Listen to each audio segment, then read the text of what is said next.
Hi all. In this video, we'll be discussing about what are triggers in a survey. Triggers are conditions as to when exactly you want your survey to be shown to your visitors.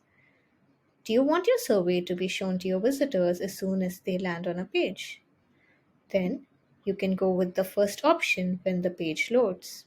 So as soon as a page loads on a visitor's end, they would be shown the survey.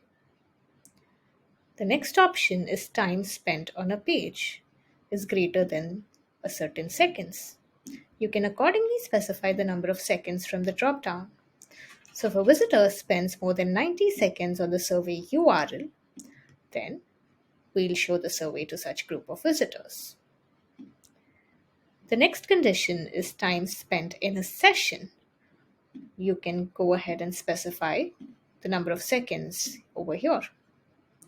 So in this case, if the visitor spends more than 90 seconds on different pages that have the smart code, not just the survey URL. For example, I navigate to the pricing page and then the solution page, and then I come back to the survey URL. And the time spent in a session is going to be the sum of the time spent on all the pages and not just my survey URL. The same applies to number of pages viewed in a session.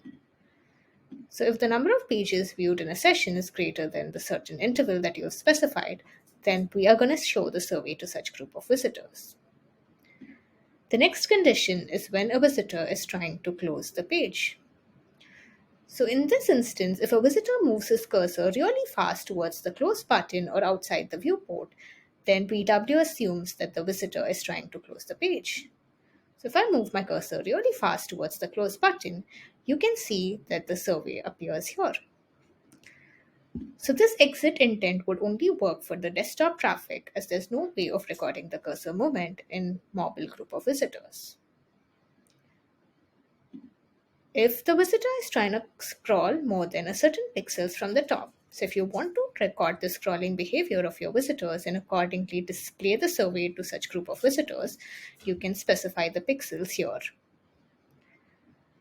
So these were the commonly used triggers. You can decide if you want to opt for any commonly used triggers, or you also have the option of creating an advanced trigger, which we are going to discuss in the next video. Thank you for watching.